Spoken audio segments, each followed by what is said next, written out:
This week on TWiP, we're exploring the fascinating world of AI in photography with Amelia Lin. She's a co-founder and CEO of Honeycomb. Honeycomb uses AI to revolutionize family photography, making professional quality photos accessible to everyone. So sit back and let's dive into this conversation with the unstoppable Amelia Lin. Hey folks, welcome back to another episode of This Week in Photo. I am your host, Frederick Van Johnson. Actually, we've rebranded This Week in Photo to just TWiP now, kind of like McDonald's went to Mickey D's or whatever, but it's just TWiP. So welcome back to TWiP. This is going to be a mind-blowing sort of episode today because, as a lot of you know, I've been I'm bullish, I guess is the word I'm looking for, on artificial intelligence and the things that I think it's going to bring us, the things that it's already brought us, and the opportunities that it opens up for people that may not have had opportunities, not so much, because of whatever reasons, but just because you can now enter industries now that you couldn't enter before because of language barriers or whatever reasons. Now there's a path of least resistance to doing a lot of stuff, all courtesy of AI. But it ain't all roses and rainbows, right? So I want to talk about the roses and rainbows and the non-roses and rainbows. And here to talk to me about that is Amelia Lin, and she is amazing. You're, like, as I mentioned in that bio, I'm not going to rehash the bio that you just heard, but she knows her stuff. And Amelia is... Amelia, I hate talking about you in the third person with just you on screen, so I'll put us both up. So, Amelia, you are, when we first had our conversation, you're one of those people that just, you are like the personification, I feel like, in a lot of ways of the Silicon Valley mindset and ethos of entrepreneurialism and positivity and how can I make this better and what can I do to, help this group of people that are suffering from this particular kind of pain. Let me build a startup to help with that. So thank you for sitting down with me to discuss this topic that's, I think, near and dear to both of our hearts. So welcome to the podcast. Thank you so much for having me. I'm incredibly excited to be here. I've been looking forward to this, and it's an honor. So, thank you for inviting me. No, of course. How could I not invite you? So, okay, let's just dive into it, right? And just inside baseball, we're gonna do a little inception here, and I'm gonna share. That link I shared with you, the Perplexity link that I shared with you, that anybody can look at, yep. Right? Full of public information, but neatly organized for us to kind of look through. So when I'm researching guests, typically what I do is I sit down with a cup of coffee and then I write, all this stuff, and this is the direction I want to go, and or maybe there's a flow chart or whatever. Lately, for the last, long time, maybe a year or so, I've been using AI to research guests. I use Perplexity to research you, Amelia, as you know, and I sent you the link to my queries to the service, and it was great. It was intimidating. I almost I almost wish I hadn't done that because I was like, oh wow, she's the real deal. So what do you think about that though? Like just diving into it, and then we're going to do some background stuff, but just diving into it from the start. I kind of foreshadowed that you're bullish or positive on AI. Right. Tell me about that. Why are you positive on AI when big billionaire thinkers are saying that it may be the harbinger of doom? What do you think? It's funny. I feel like it's actually related to something that we were talking about just a little bit earlier, but kind of I think I'm a big believer in the power of technology to open doors, and I think technology is a tool that can be used in so many different ways, but from a very personal standpoint, I actually didn't start in technology as my career. I ended up picking up most of the coding that I knew, like on the job, or, I looked things up on the internet, kind of constructed my own self-guided course, and sort of picked up bits and bobs here and there.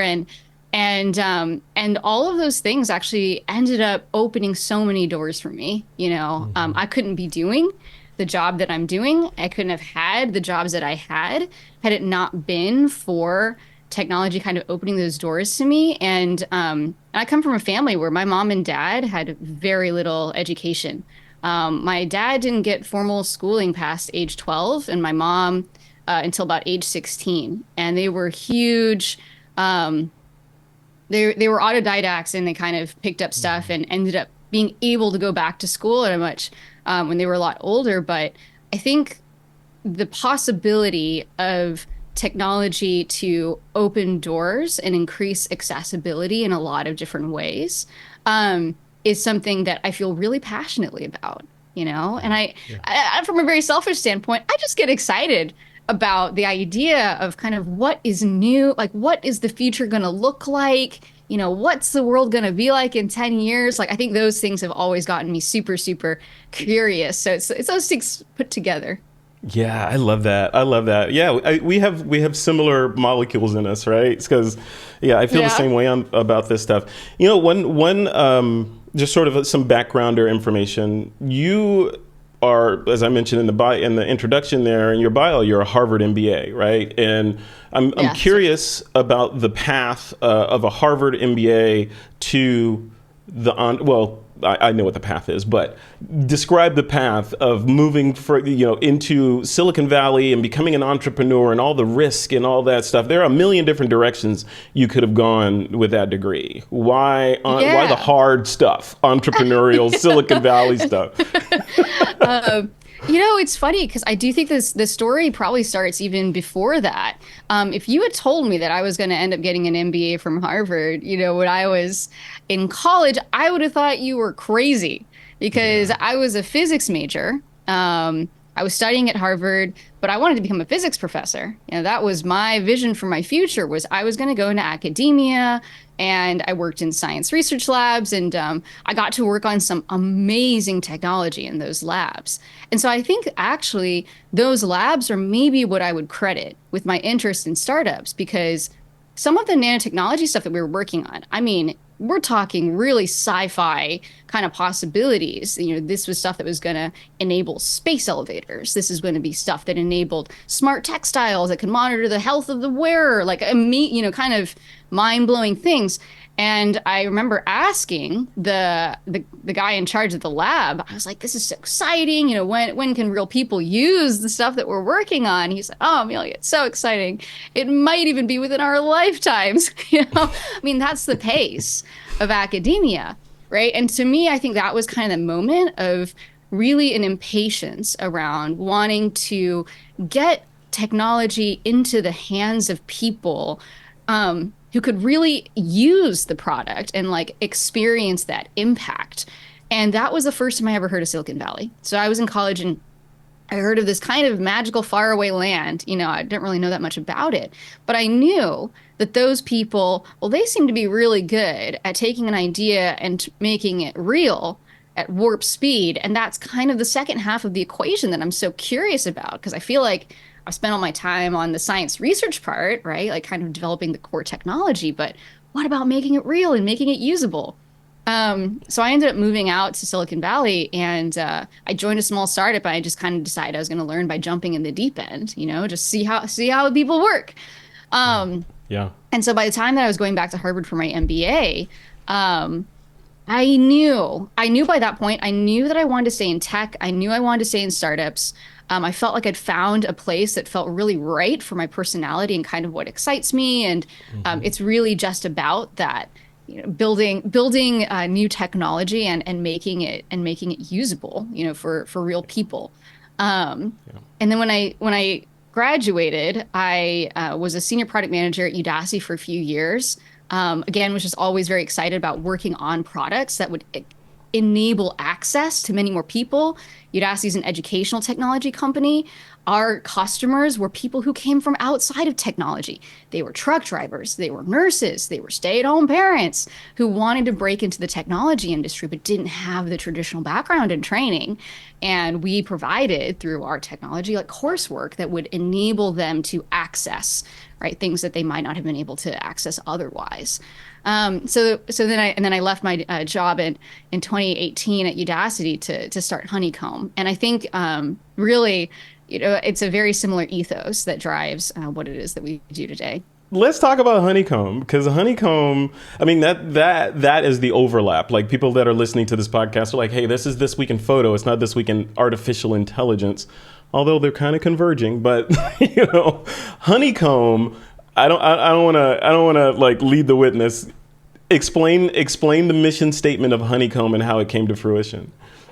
Thank you. Yeah. So what we do is we help people create images that they love of the people that they love. So we're an AI photography company, and in particular, what we specialize in is software for family photography. And so, really, our customers are everyday parents.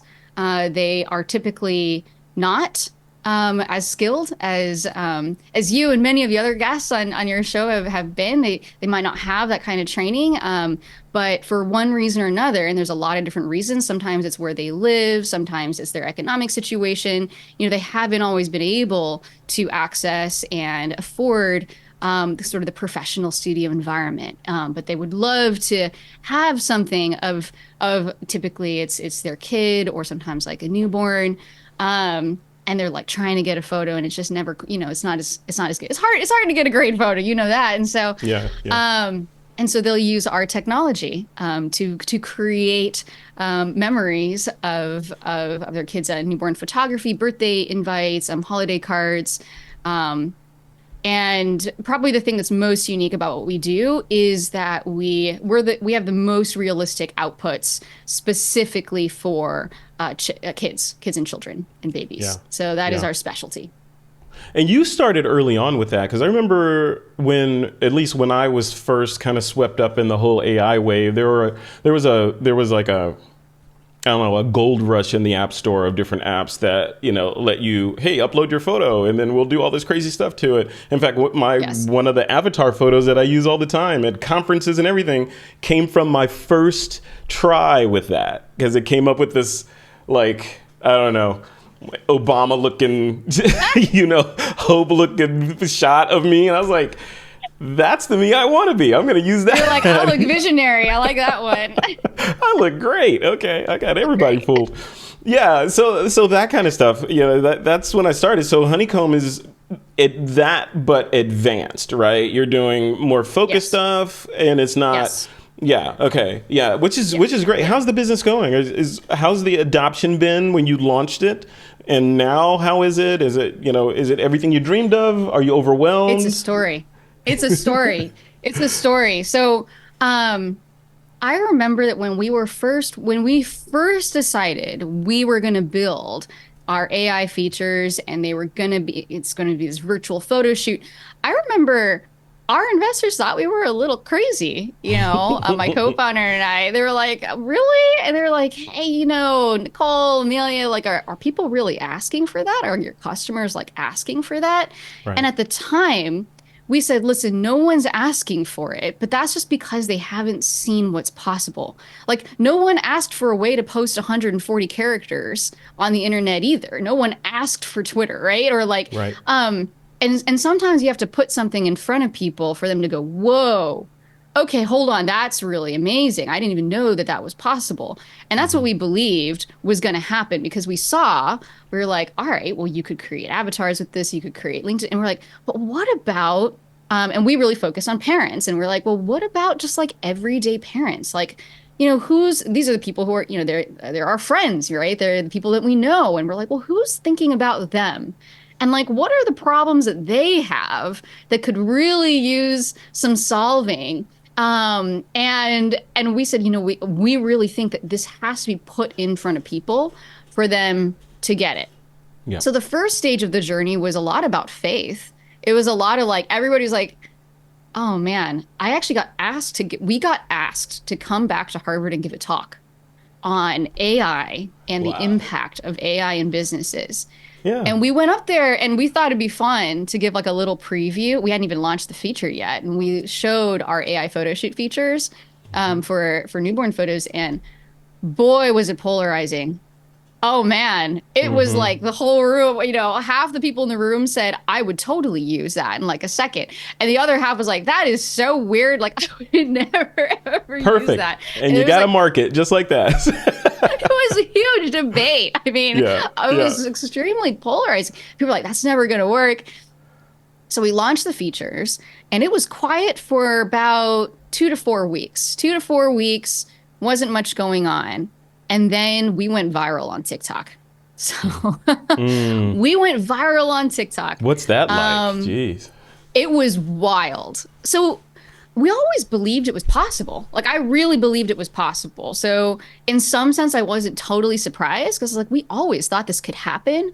But boy, when it's actually happening, all the things, our servers went down, like that people were creating a photo a second, and I was like calling up our investors saying, hey, can you pull some strings for us? Because like we got to get our AWS instance like Hmm. upgraded pronto, like, Yeah. help us out here. It Yeah. was both exciting and exhilarating and also like super stressful at the same time. But, Sure. seeing millions, I mean, literally millions of parents responding to what we were putting out there. And we became a trend in some Yeah. Facebook mom groups. We found, we started hearing from moms saying, I heard about you in my group. You're like, people were like, hey, have you done the AI photo shoot yet? And we're just like, this is so wild. So there was that. That's like part two of the journey was the like kind of the the kismet of the like, oh, we're on to something here, we're not just crazy. Right.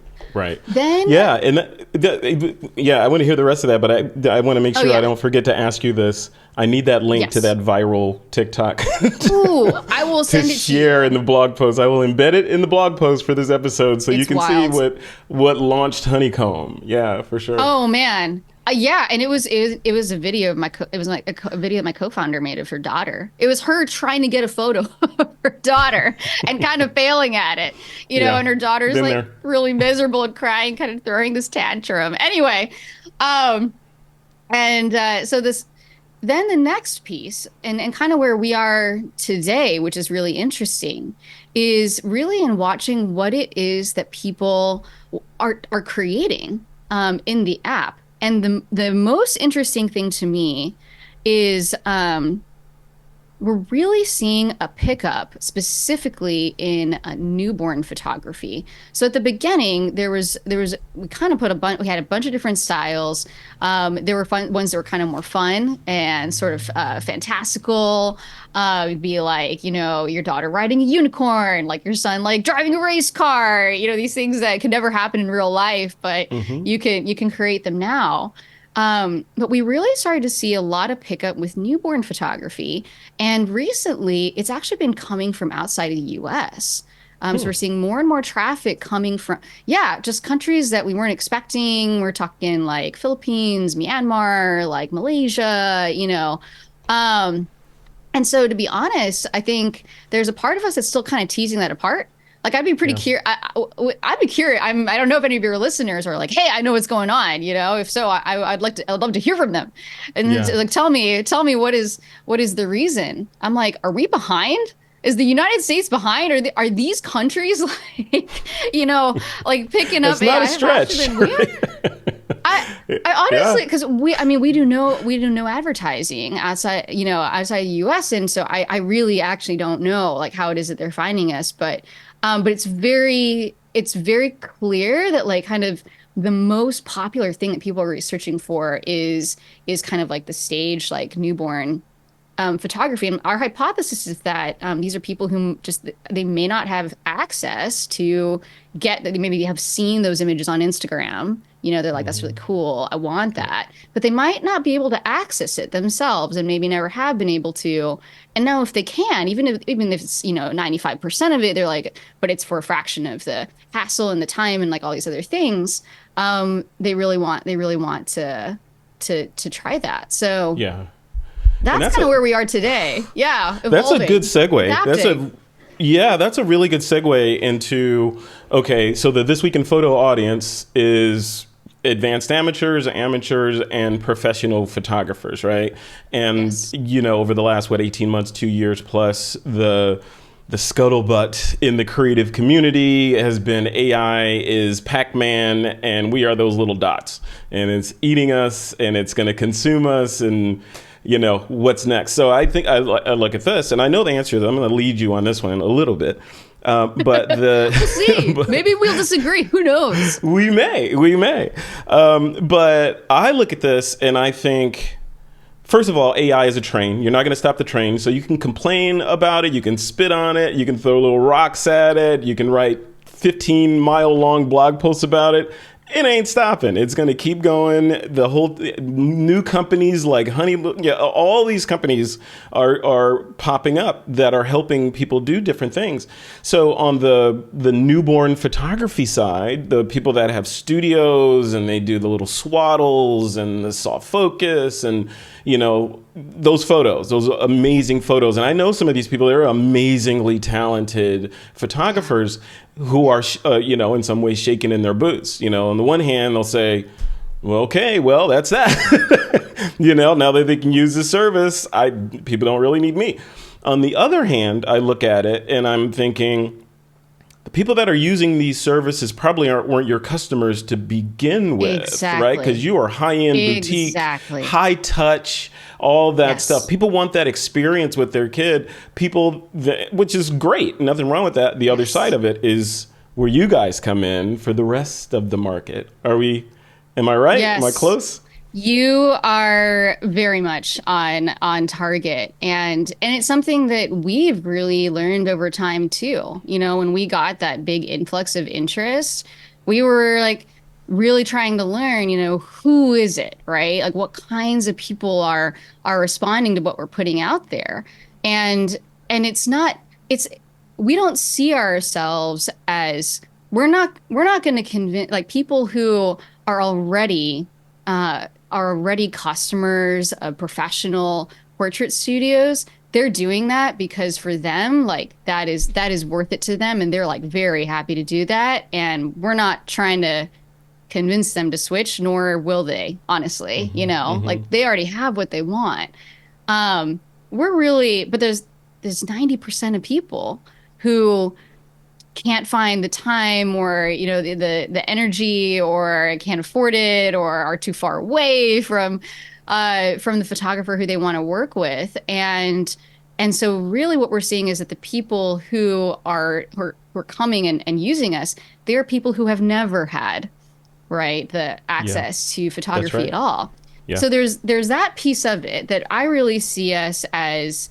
I see this as a story about expanding the pie of photography in the same way that when digital photography came around, it like put the ability to create photos in so many more people's hands, that when smartphone cameras came around, that at the beginning they were seen as a toy and they weren't seen as kind of, but they ultimately enabled many more people just to be able to engage with photography. And there are people who became photographers who maybe wouldn't have otherwise because for the first time they had something they could play with.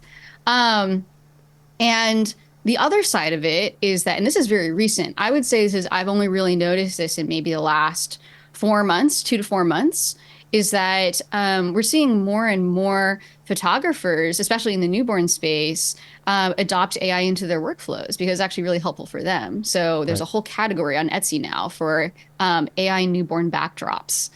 So ways that you can actually expand your business, because if you're already offering your clients this whole portfolio of photography, you can now say, hey, I've got a couple if you want to pay a little bit extra, I can now give you even more backdrops, or if you want to pay me a little extra, like, oh, I only have so many slots that I can have booked. And I'm so sorry. I know that you're like not, sometimes people have health issues. So especially for parents of the newborn, they don't always want to bring their newborn into studio. And so sometimes people have some like health concerns, and it's like, hey, let's do a virtual photo shoot. And this is now an offering that I can have in my business that allows me to reach so many more families and help them save these really precious memories for them. So we're starting to see that happen, and I think that will only continue.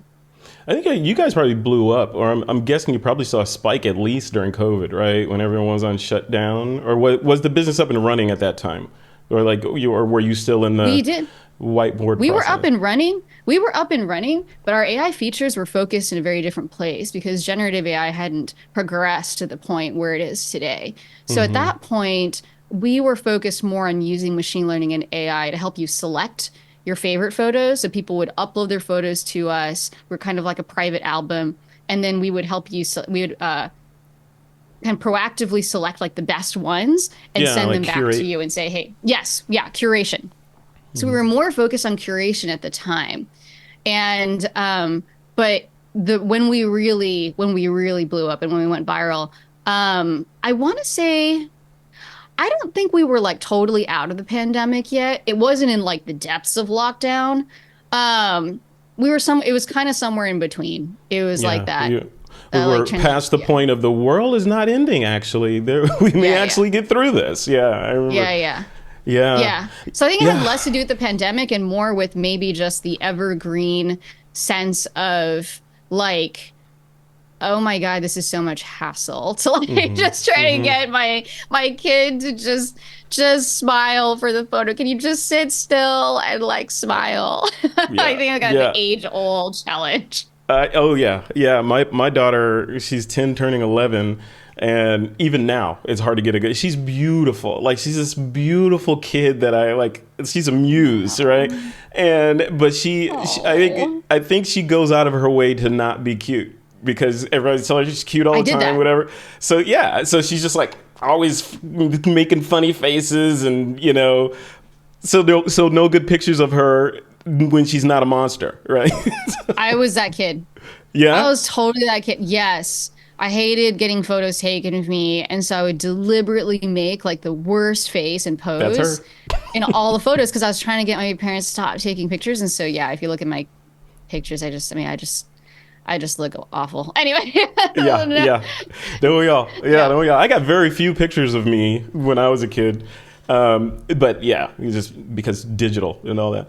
But Yeah. Yeah. you Yeah. look at I look at these businesses like yours and others like yours, and I wonder like this curve that we're on, right? You're riding the curve. Like you mentioned, generative AI wasn't at a point when you guys were building what it Yeah. is now for it to Yeah. be marketable, right? And I remember that because like I mentioned that app that I used to create my little avatar thing, and it generated, I don't know, I was playing with it. I probably spent like $50 on that thing, and I ended up with like 100 variants of Hmm. me, right, based on the photos that I had fed it.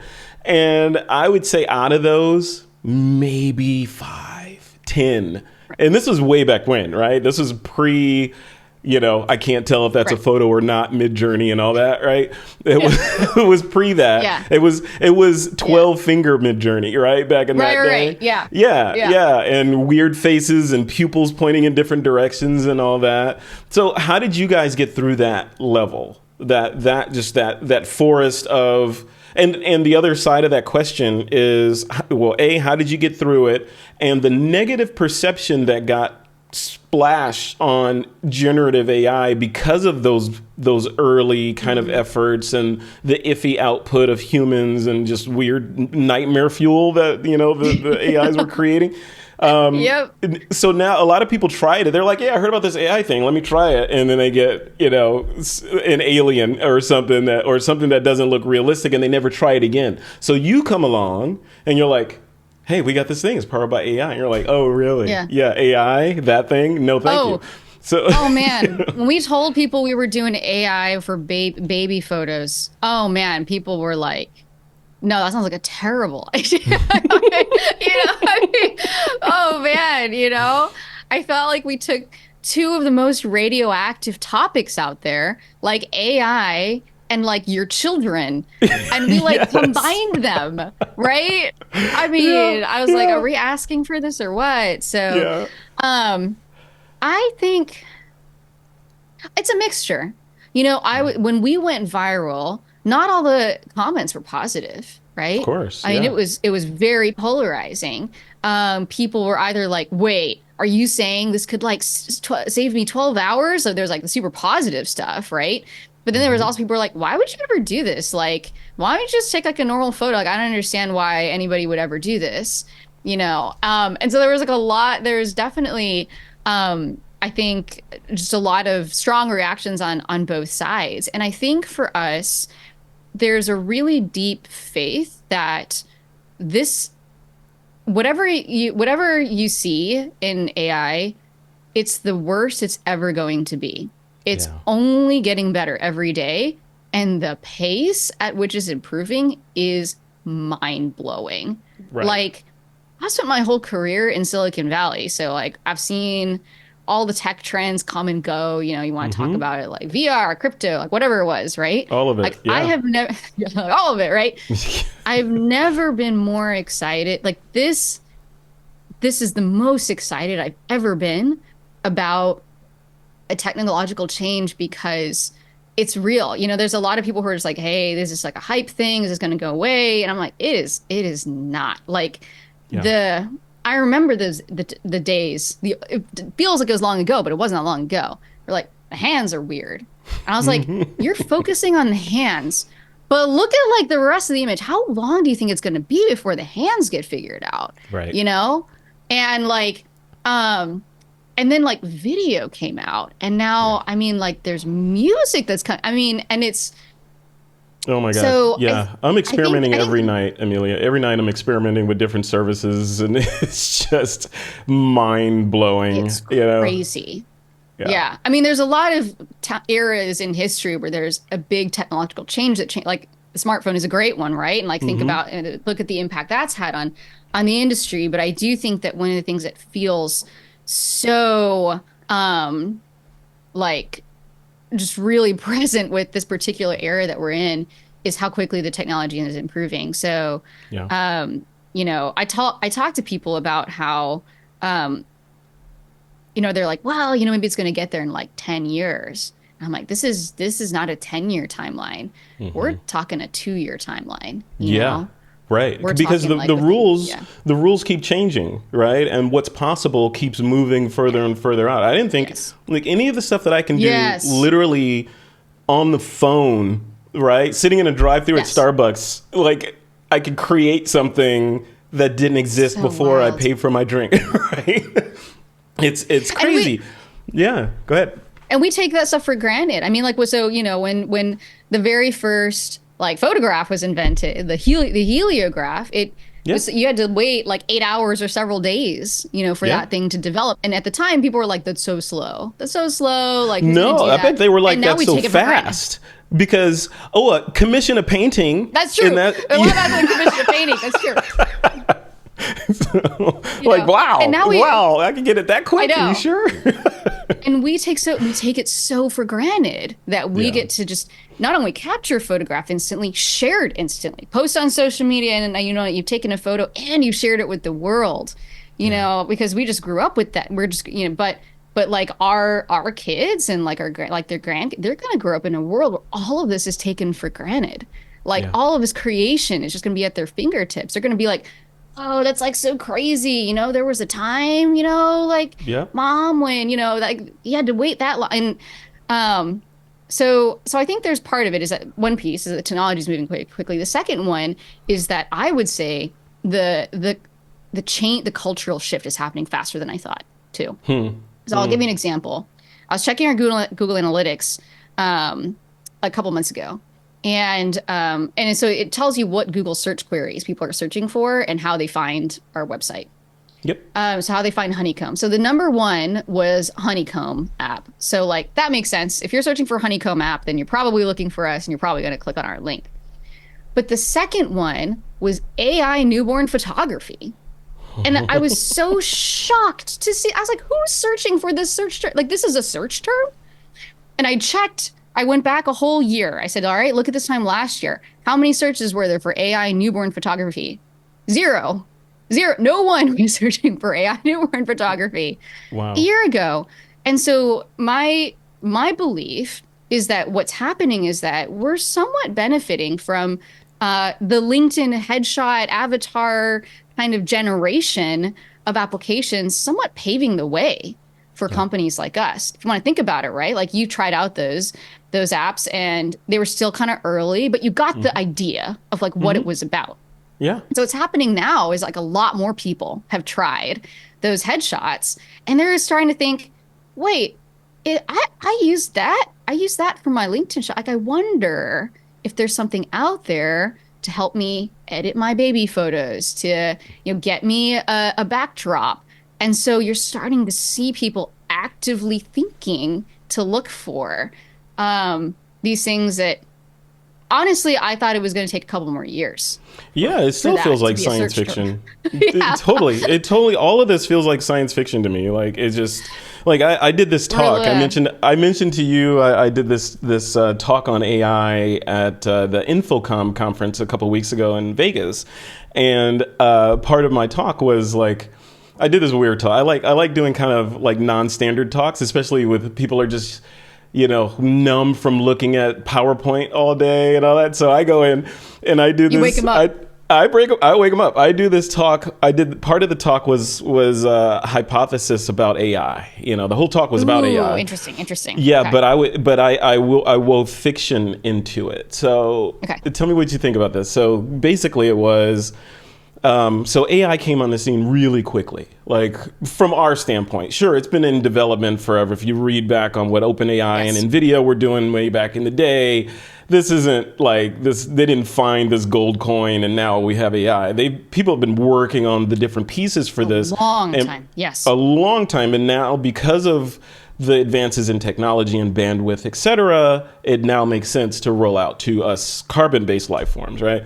But the talk that I gave was around, okay, what if this AI technology in all its forms, machine learning, generative LLM, et cetera, were given to us by aliens, right? Or given to startups or certain people, that maybe run space company. I don't know, but it's given. All right. I'm listening.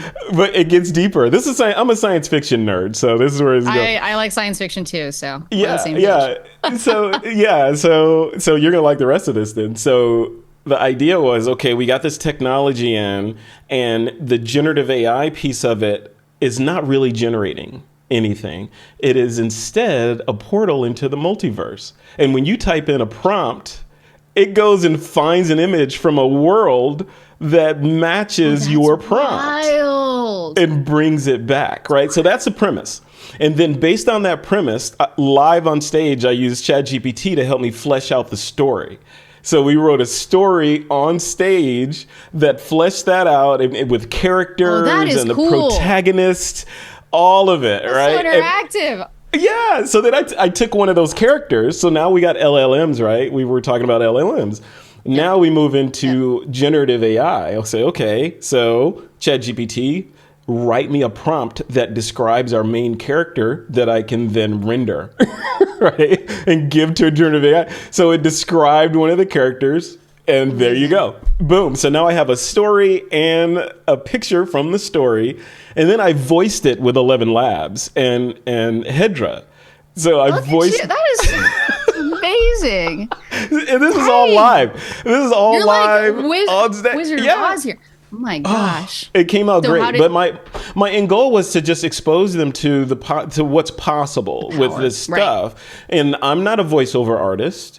I'm not a story writer. I'm not, I had this really weird germ of an idea in traffic one day, like, what if Mid-Journey is really a portal into the and the rest of the premise of the story was our main character made contact with someone or something on some parallel Earth somewhere. You need to turn this into something. This is going to be a Netflix show. We don't know what it is. Black Mirror.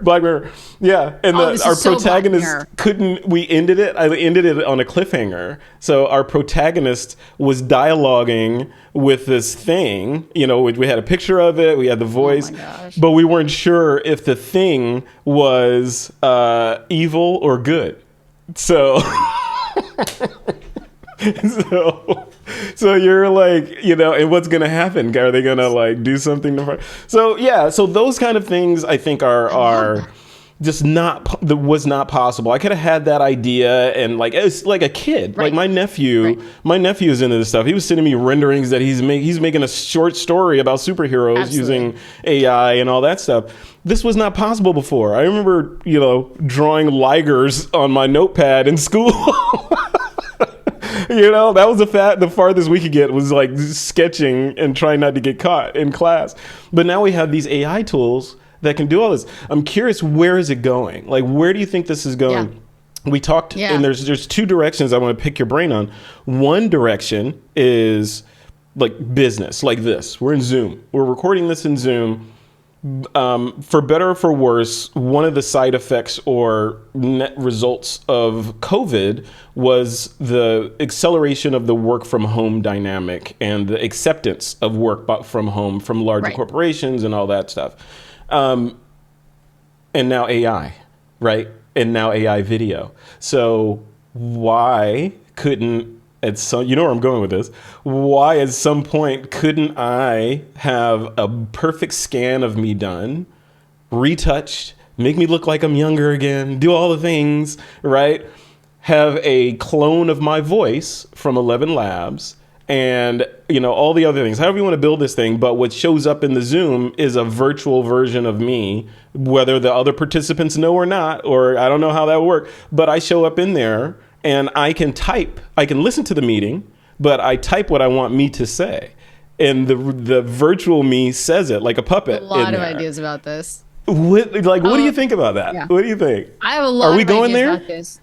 I absolutely think so. I think that the end state, there's basically, in my mind, there's no doubt in my mind that at some point in the future there's a version of the world where you have an avatar, or even multiple, and like maybe that's far out, we don't know, but and some people think that sounds, sometimes people are like, that sounds so weird, but it's not actually that different from, say, even what happens today with like people and their video game like avatars. It's probably the closest analogy I can make is like, do you know anybody who like is, or are you like really into video games, and you create a digital avatar who sometimes maybe you design them to look exactly like yourself, but sometimes maybe you don't. Sometimes you want to experiment and you want to like put on a crazy hairstyle, right? That's like not your real hairstyle, or like whatever, have a giant tattoo. Yeah, and, or be the sex you identify as, or whatever. Exactly. Right? Whoever you want, or I identify as a cat. I'm going to show up as a cat everywhere, right? So, and that's how the world has ever seen me, as a cat, right? It's possible. Yeah. And I think there's something to, and that is something I think we are very familiar with today, is kind of that idea of like video games and maybe sort of like, massive multiplayer online games like World of Warcraft, where you can end up feeling as though you are able to, some people even feel like they're able to be more of their authentic self, right? Like being able to present in a certain way and like speak the way that they want to, then they might even feel in like where their IRL surroundings are. And I actually don't think that that's crazy at all. Like, I think there are some real questions about the fact that we have no choice about what body we're born into. I look the way that I look, and there's not too much that I can do to like change. I'm super short. You can't tell because we're on Zoom, but I'm like super short. I'm like not even like 5 feet tall, right? And so like there's nice. I'm really short, right? And like there's not that much I could do about that, right? And I just kind of have to deal with that fact and like whatever. And I sometimes wonder about like what would that be like in a world where we didn't just have to leave up to chance, what body we ended up in, what gender we were, what race we end up as, what we look like, what our voice sounds like, all these things that end up being these cues that kind of slot you into a particular place in society. And like, how actually kind of cool and empowering would that be if you got to choose? Yeah, it's amazing. You know what that reminds me of? A famous speech by Dr. Martin Luther King said, "Be judged on the content of your character, not the color of your skin or your outward appearances. So be like, and that's where we're heading now, right? Being judged. If we can quote mask ourselves with the idealistic version of ourselves, and that's what we present to the world. The content of our character is what differentiates us. Right. So how I'm talking to you and how I'm with the words that I'm using, my ideas, all that stuff is what's important. And whatever biases you had about, the way I look or the way I'm speaking, whatever, those kind of go away because you have no idea what the real me is. Right. You are you're forced to accept me based on my ideas and my character and all that, which is there's something really interesting about that, right? Yeah. I mean, Zoom was like a little bit of an equalizer even in that sense. Like one of the things that I after Zoom, after pandemic, one of the pieces of feedback that I got all the time was I'd meet somebody for the first time, like in real life, and they'd be like, "Oh, I thought you were like 7 feet tall," And it's true because I would realize I was like, wow, like Zoom is kind of an equalizer in that sense, right? Because like if they met me for the first time in real life, I'm a really petite like Asian woman, and like that presents like a certain way. They're kind of like sometimes, and I was like, wow, that is really interesting. They have no idea. Yeah. Like you have no idea. Well, you could be a 7 foot tall, muscular basketball player. And with my AI avatar, someday I could be. You totally could. Looking at me, and you have no idea. I could be a professional NBA. Yeah. That's where we're going. You remember what was that show, that MTV show, Catfish? Remember Catfish? You ever see that?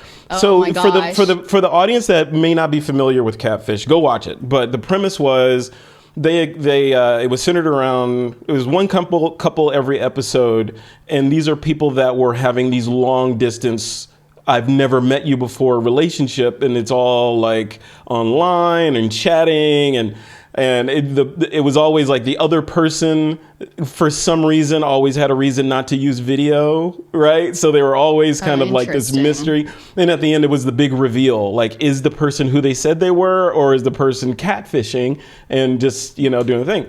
And so I was thinking about that show, and I was thinking, man, like, if people can fall completely head over heels in love with a personality, because that's what they're falling in love with, just like in Her with Joaquin Phoenix and Scarlett Johansson, right?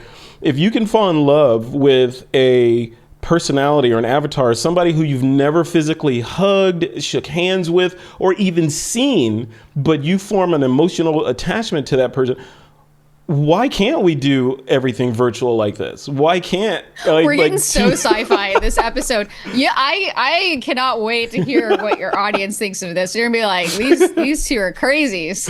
I am crazy. I'm okay with it. We're getting out that. Yeah. Well, here's full circle though. Here's full circle though, Amelia. So your business, right? Yeah. So is there a straight line or a jagged line towards a reality where instead of customers giving you photos and then you creating images from that, is there a reality where you just go into a kiosk somewhere with your kid or yourself or whatever and get a scan done, a perfect scan that's retouched like we talked about before, and then you go in and your software is able to just put them in whatever situations. So thereby, sorry photographers, eliminating the photographer. Now it's, okay, I got to go get my scan done. Oh, it's time for me to get my scan done again because I got to do some headshots for this job I'm going for.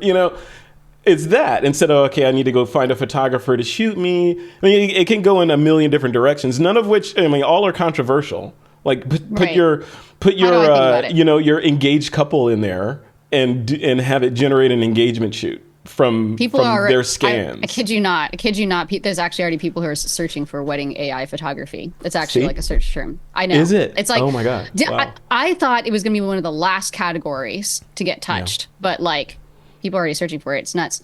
So like, yes and no. So I basically think that art is much more resilient than people seem to be giving it credit for. I think art survives through everything, and it's all about different modes of expression and tools. And okay, so there was like this very famous artist who was like, now that the machines are here, like art is dead, right? Mm. Okay, you might think I'm talking about AI, but I'm not. I'm actually talking about J.W. Turner, who was like a really famous painter. And that was his quote when the camera was invented. So if you think about it, all the painters, when the camera came around and the painters were like, well, we spent like our whole lives learning this craft. We're really, really good at capturing these scenes we do portraits for like really wealthy families. And now this camera is going to come along and like do it in a fraction of the time. It's like the soulless machine. Like, how horrible. This is not Yeah. art, you Yep. know? And like, that's how they react. And they were like, this could never be considered art. Now, obviously, what happened with the camera was that, so what ended up happening was it was a very different class of people who ended up becoming the customers for the first photo portraits. It was actually the middle and lower classes. So people who had never been able to afford the super fancy paintings, right, signed up for the soulless machine. Yep. And that's actually what kicked off the rise of the photo portrait industry, which at that time was completely new, right? Yeah. And no one would argue today that photography is not an art form, even though at the time, that's exactly what people said. They said, oh, Yep. it's a machine. How could you possibly think this is art? You Yeah. know? And I think like when digital photography came around, it's the same kind of thing. Like the early digital photos were extremely pixelated. The quality wasn't anywhere near, what people would imagine. And so it was kind of this like, is that really all that good? And look at like kind of what it's enabled and the fact that now with digital photography, there's things that you can do that you never would have been able to like. It just kind of gives more modes of expression. And so I really see it as like, it's so funny because I think there's just always a searching of like how do you take the image that's in your head and express it into the world, Yes. and there's more and more tools and more mediums to do that. And I think one of the best quotes that I saw, I want to say it was from Craig Peters, the CEO of Getty Images. He Mm. said, not everything, well, first of all, he was pointing out that in 2023, there were more images created with AI than with all cameras. So that was actually what his main quote was about, which is crazy. But he was like What saying was that on Getty or just in the world? I don't know that his quote specified. Either Okay. way, Yeah. It's either still way, it's crazy. pretty Yeah. wild. Yeah, whichever one he meant. But the quote was like there were more images created with AI in 2023 than with all lens-based technologies, is what he Yeah. Wow. called cameras. And he said, because not everything that you can imagine can be captured through a lens. And I really liked that quote. Not everything that you can imagine can be captured with a lens, right? I mean, that's literally why people painted in the first place, was Yeah. because, like, if you think about kind of those old paintings, it wasn't that it was like, hey, this is an exact capture of like exactly, they were sitting in this. Oftentimes there was some artistic interpretation. They might be like outside or like there's a landscape behind them. Were they really sitting in front of a landscape, for like all the Yep. time that they were paying for the portrait? Like probably not, right? And so like artistic interpretation and imagination and creativity were just part of that. And that's really what I see AI art as, is I was like, I just think we're kind of going full circle. We're like bringing some of that back in, except that now we're putting it into the hands of more people, Yeah. people like, your nephew, right? Who are going Right. to like Right. grow up having just like been able to experiment with all this stuff. And when he's older, like if he wants to go into a creative field, he's going to have come from a place where Yeah. he's gotten to play with so many more things. So Yeah. my take is like art is far from dead. I think the death of art has been, greatly exaggerated and has been many times, like in history with the invention of new tools. And so I'm very hopeful. I think that this will become another tool in the same way that digital cameras are a tool, in the same way that we see like smartphones as a tool in photography, in the same way we see Photoshop as a tool in photography. You and I had a whole conversation about Photoshop and how, Yep. that was controversial in the early days. Um, and so I think we're just going to see the same kind of the same arc happen here. I 100% agree with you. There's so much. There's so many different tangents that we could go on and talk. Oh, I don't. Yeah. So we're gonna talk again. We're gonna talk again. Um, we'll I have to wanted because to in 6 months everything will be different. go 6 hours. Everything. Like, I know things move so quickly. Yeah. One of the other things, I want to keep this balanced, right? You and I are both pro AI, right? We are, or optimistic, I guess is Yeah. a better phrase. We're not naive. We're just optimistic. Personally, I choose to. You could choose to look at the negatives and what could happen with AI and obsess over it and say, I'm not touching that because it may do this, it might do that, or you could choose to look at the positive, acknowledge the negative, and look at the positive and push forward in that direction. I feel like that's the direction that you and I and people like us like to go in. It's like, yeah, I know about all that other stuff, but look at this, right? Look at all this cool stuff it can do. On that tip, though, I went into ChatGPT. This is an AI discussion, right? So I went into ChatGPT and I said, what was my prompt? I'm going to read you my exact prompt so people can look This it is up. so interactive. I'm loving It this. is. I love this too. Yeah. So great. I said, here we go. I said, many people say AI is the harbinger of the end of humankind as we know it. What are their arguments backing up this claim? So, you're saying it's going to end the world. Interesting. Why? So do you say that? we're gonna play devil's. We're gonna try. Okay. Yeah, so I want to read you some of what All it came right. up with. It came up with All right, five cool. things, and I'll read them to you.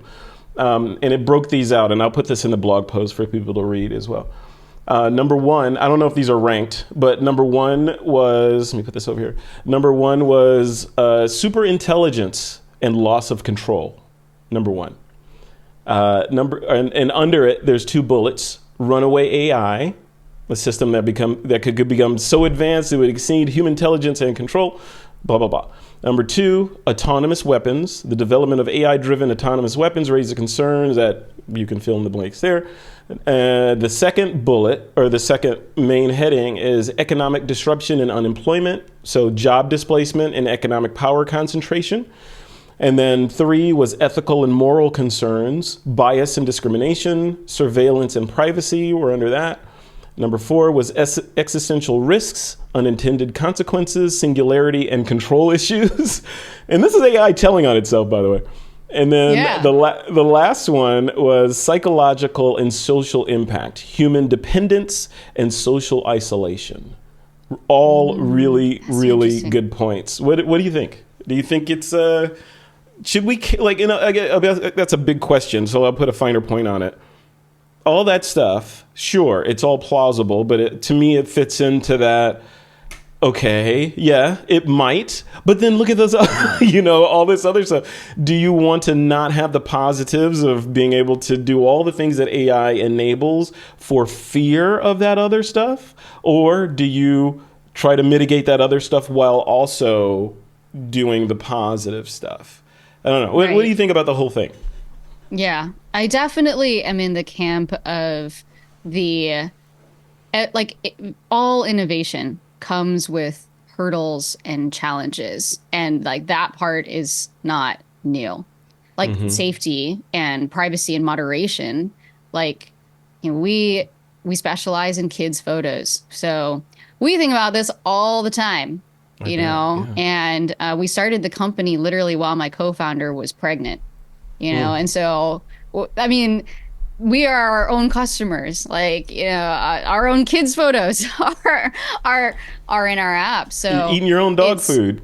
Very much so. Very much so. There's no one more incentivized than us to make sure that that we build technology and that technology is thinking about how to handle these things safely. There's actually a reason why basically almost all the other image models that are out there, you can't use them for photos of your kids, right? Because you might get stuff out of the model that's maybe not so appropriate. And that was one of the challenges that we wanted to tackle was, well, someone's got to be thinking about, like, how can this technology be made safe, right? And like specifically, especially if you're going to be trying to use it with photos of your kids. And so safety and privacy is like definitely something that we think, and why we do what we do is because we think that we really want to make sure that safety and moderation is at the forefront. Of course. Yeah. Because people are going to be using these tools. They might not always be aware of, what it is that could come out the other end. So Yep. the second thing is, let's see, there's definitely there's a lot of questions right now about what does the legal landscape look like? There's literally there's legal gaps, about what it means, and there's a lot of people who are working to close those gaps. So I will not pretend to be an expert. It's I've been fortunate enough to meet some people who are much more who are experts in this space, and when I have questions, they're the people who I go and ask. But so I believe that those will be closed over time, and that those are things that people are very actively working on. There's one that you mentioned near the end that really caught my attention.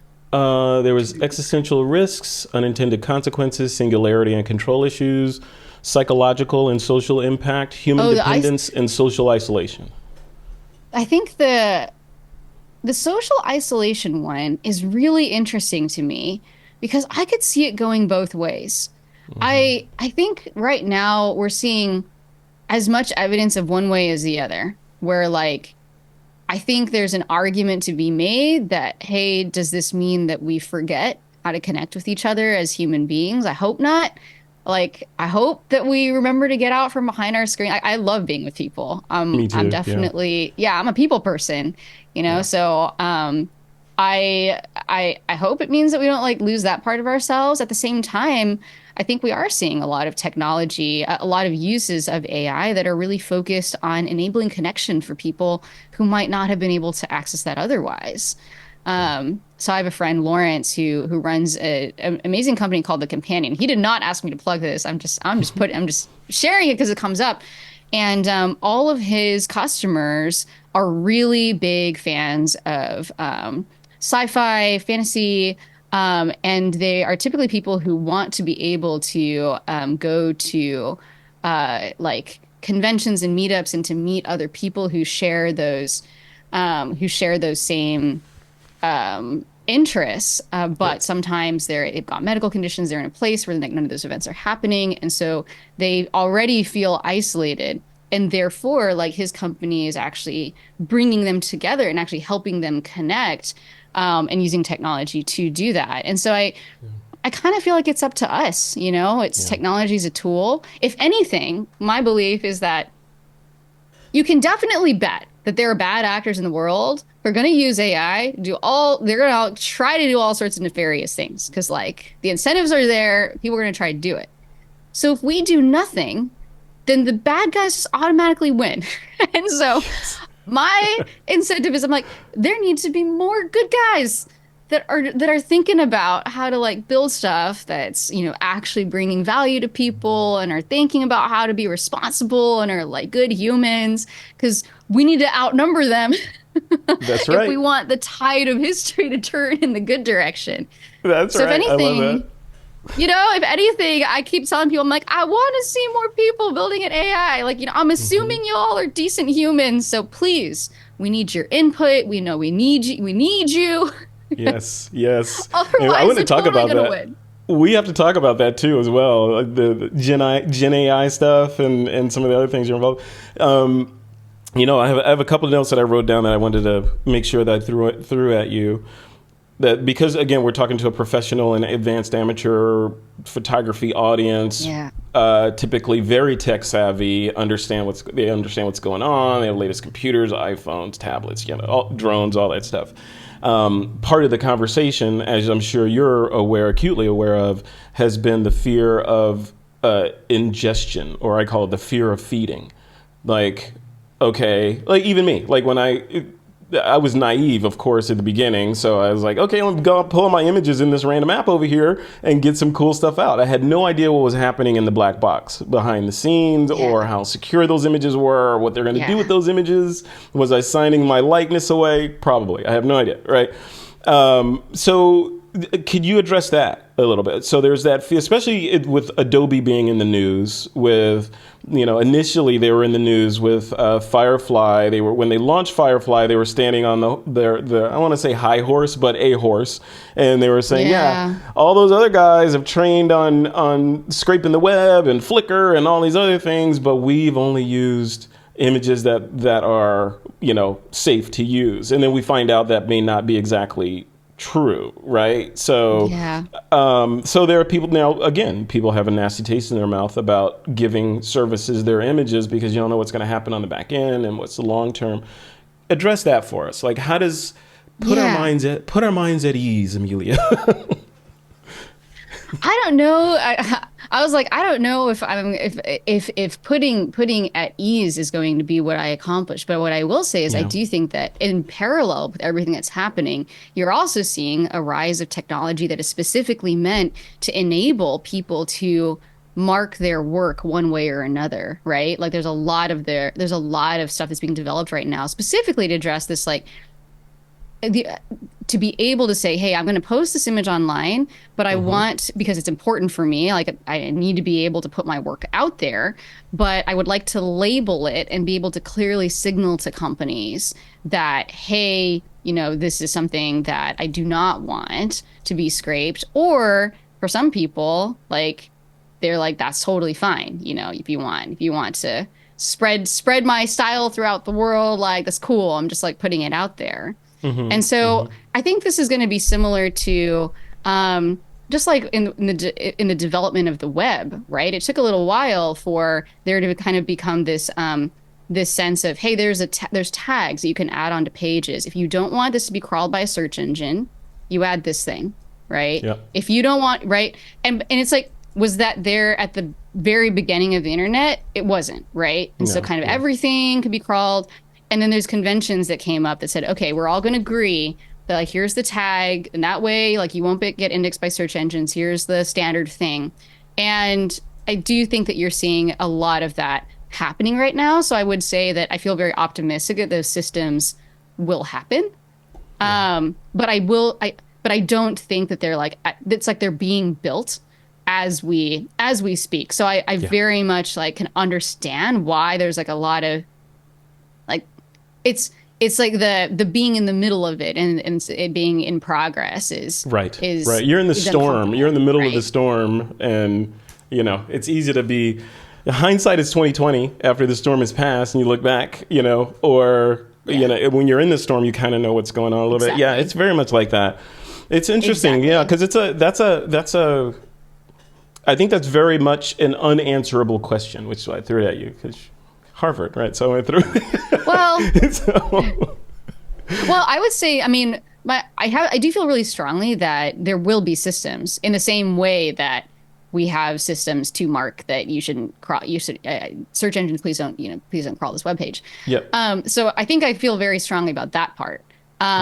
The only question in my mind is kind of like, hey, how quickly does it happen? What's the pace at which it happens? At what point does it become super, super standard? And like probably for a while, there'll be several competing systems. People will be like, well, I like using, this one, and there might be a couple of different things. And so I believe that there will be clearer and clearer ways for people to telegraph what they would like their work to be used for or not used for.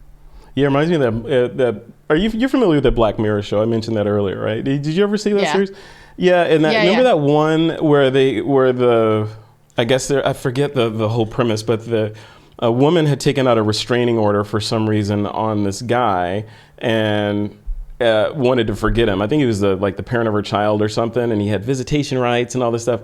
And because they had these digital eyes or contact lens implants or something, they could literally control who they could see.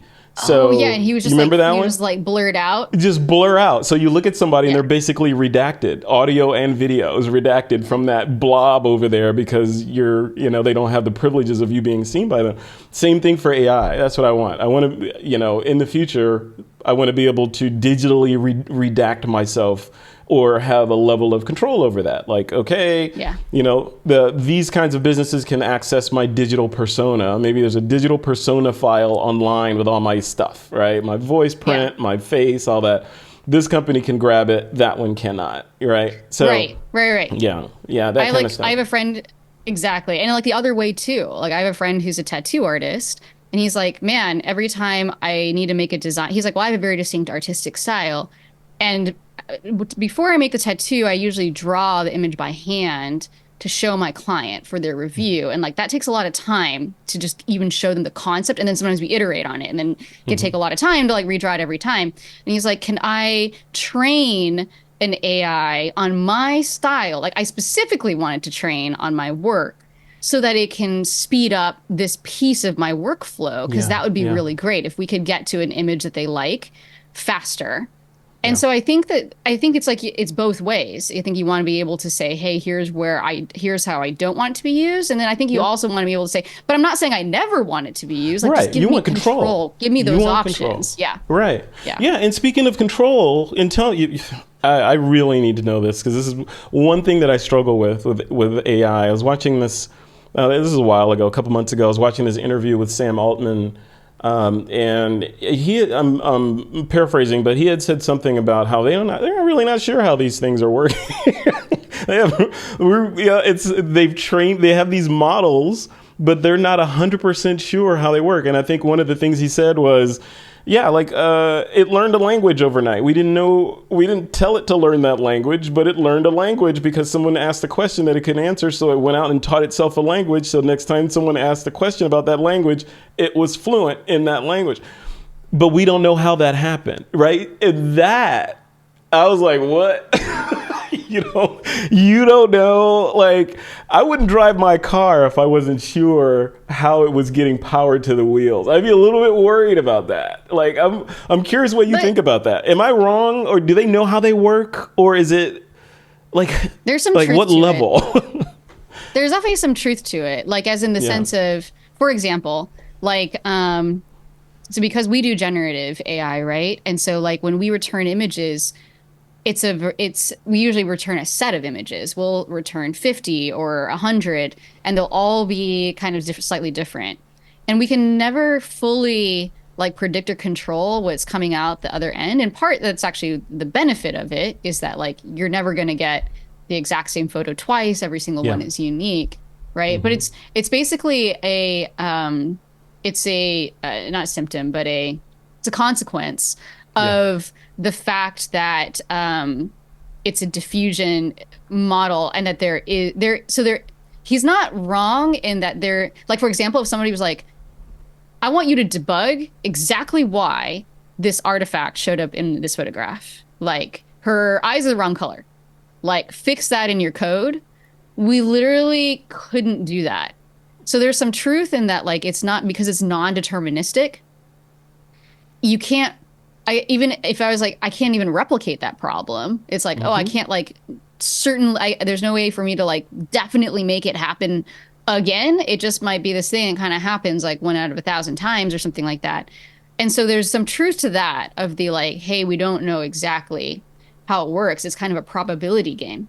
Yeah. I will also say, I think for the everyday person, I actually don't know that it's that different from like, I think if you ask the average person, do you really, really, really understand how your phone works?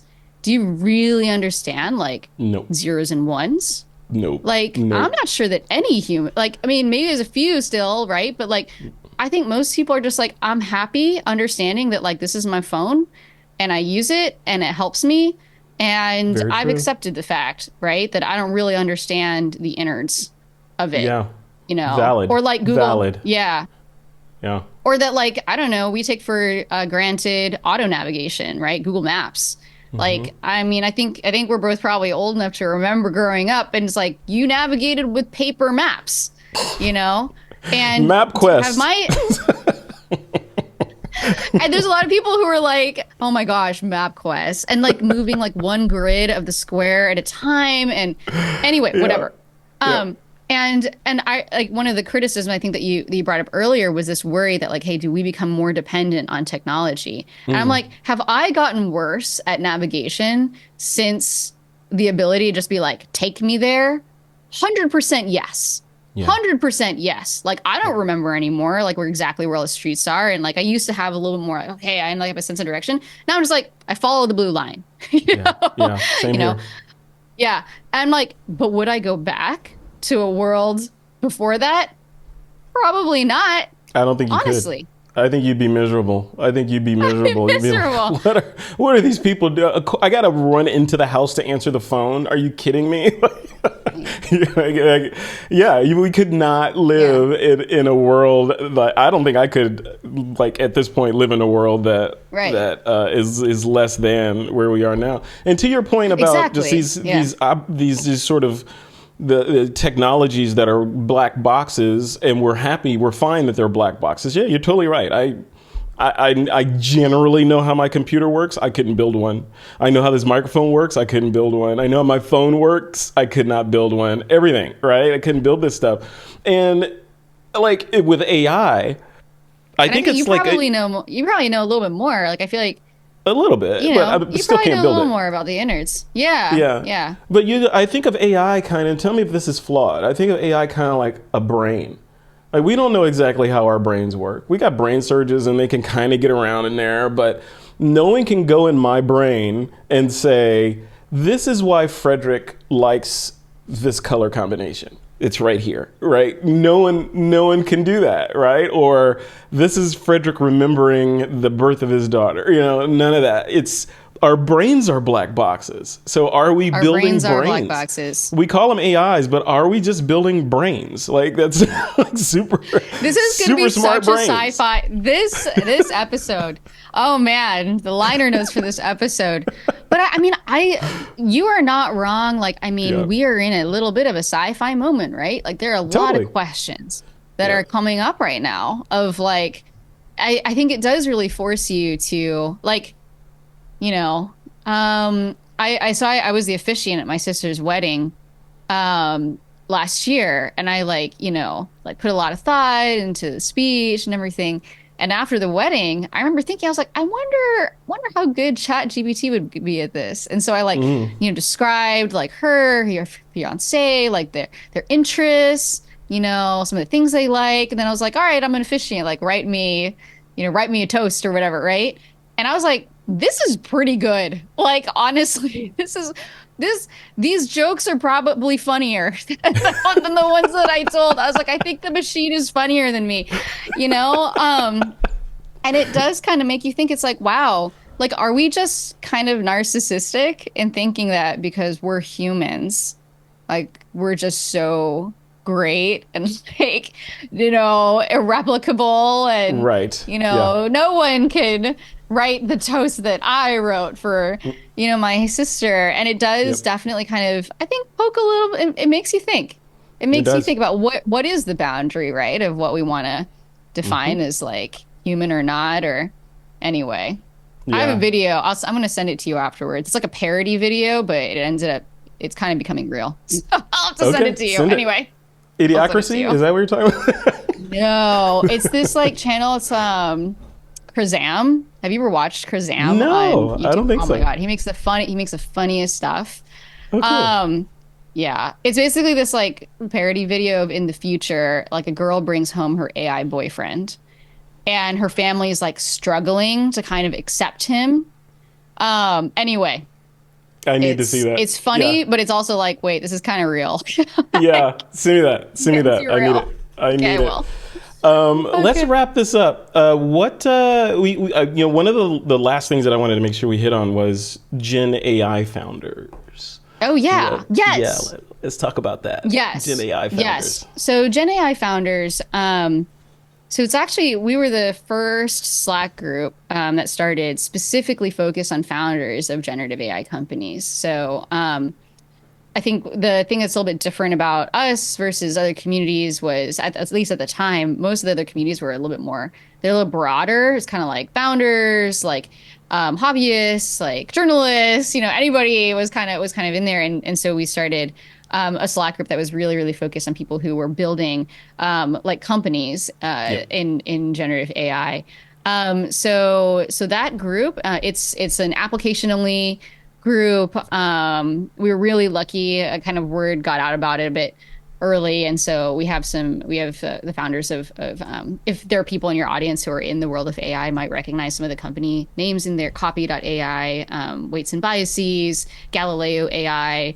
Um, are all in there, and so anyway, it's a community for founders of generative AI companies. Can I also share a little bit about our little thing that we might be spinning Yes, up and is getting of featured at these? course. Okay.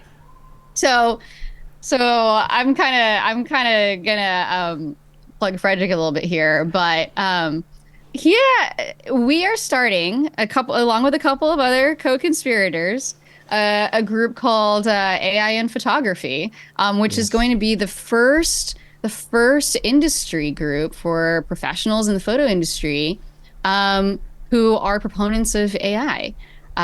We think I think when the two of us kind of ran into each other and we just realized, like, there's more of us out there. And I think every time we kind of meet each other, it's Hmm. always just a really exciting moment. And yet there's never been a group specifically for it. So it's called AI and Photography. We're actually going to be at the Visual First conference, which I want to say you were one of the people who pointed me to it, Fred. I don't know if it was you or a couple other people, but Oh, I think someone else did, um, but then three I different people. co-signed it for you.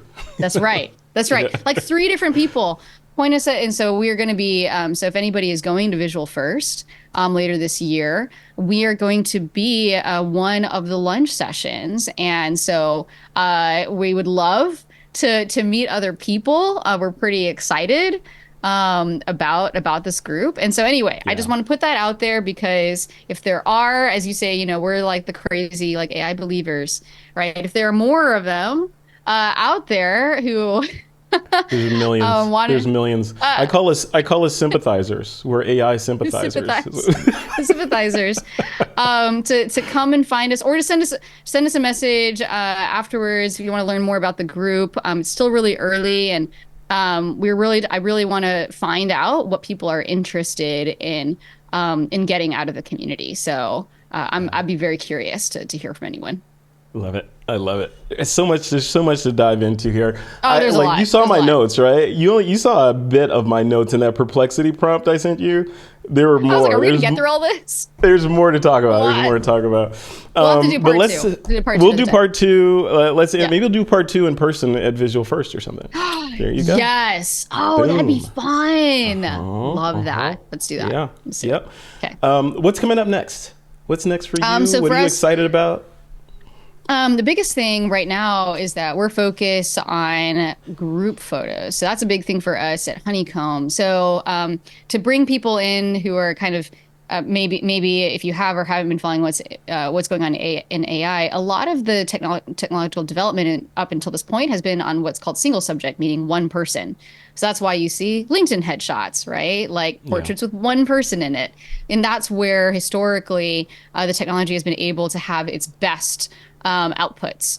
And it's just now becoming possible to do what's called multi-subject, meaning more than one person Yeah. in a photo. And so, as you can imagine, that unlocks group photos. So now, if you have both kids and adults, and you can do groups, you're now getting into the ability to do a lot more of the kind of family shots. And so you can imagine for families where like they all live in different places, it's a really big hassle to try to get everybody in the same place at the same Hmm. time. They can like never quite get a photo. There's always one person missing. For the first time, we might be able to offer a product for that. So we're really looking for a couple of partners, actually in the photo print world, who would be interested in working on something for the holiday season. So we've had a lot of our customers asking about holiday cards. Like that's a really big thing that people have been asking about. And so that's a big thing that's on my mind right now. So if anybody Yeah. in your audience is in that world and wants to talk about doing something for the holidays, then they should hit me up. Definitely reach out. Yeah. And let me know if you need a beta tester because you just described my family. My family's distributed all over the planet, as far as Japan. We got people in Chicago and Florida and Ohio and Texas. We're all over the place. Wouldn't it be great if I could do a group shot? It's impossible. It's nearly impossible to do groups. Only time families like ours get together is when we have to put on suits, and somebody's getting married or somebody's getting buried. That's it. Yes. Other than that, Exactly. it's Slack or not Slack, it's messages and all that stuff. Right. So yeah, Right. if you could crack that nut, I think you might want to make a call to AWS and increase server capacity. I think we have friends there now. They've heard from us, so I think they know us. Oh, that's awesome. That's awesome. Good. That's so good. Thank you for taking the time to chat with me today. This is fantastic. Thank you. I love chatting with you. Oh, Yeah. you too. I always just have the most fun, and I cannot wait until this episode drops to hear what other people think.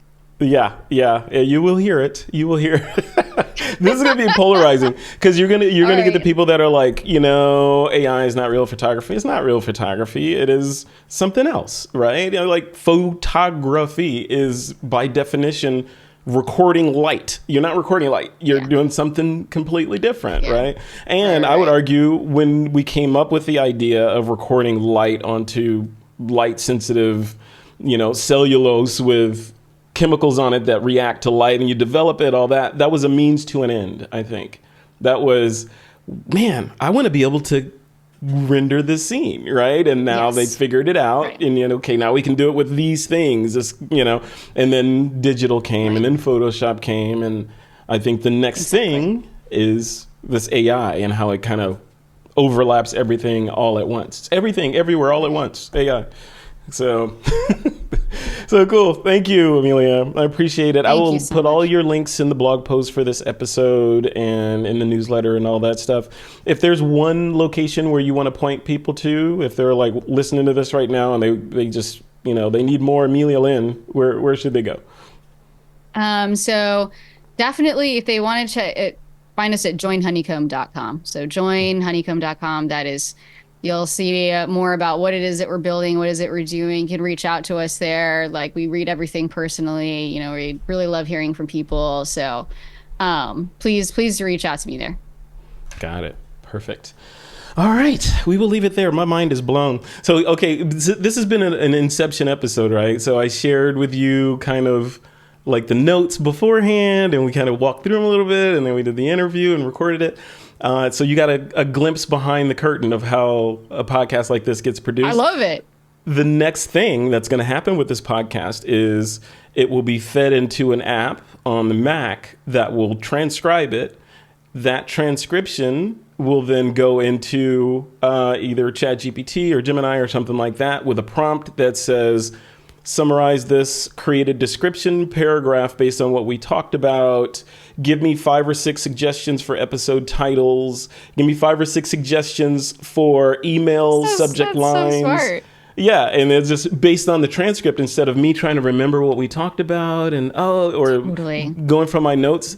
It's going to look at it and say, you guys talked about these things, and here they are, boom, boom, boom. Everybody's happy. So better You got to show notes. document this process and put it somewhere. I'm like, man, so many people would be interested in this. I will. Yeah, it's so good. It's made doing this stuff. I mean, it was always fun, but it's like, okay, now I can do it even better. Yeah, like just the show notes piece of it. It's a lot of work to put together a podcast. Yeah. It is a lot. It is a lot. That's cool. Yeah. All right. You will see it. All right, Amelia. All right. Thanks again. And we will talk soon. I'm sure by tomorrow there'll be more stuff to talk about. Some new tools will be on the scene. Thank you so much. You're welcome. Take care.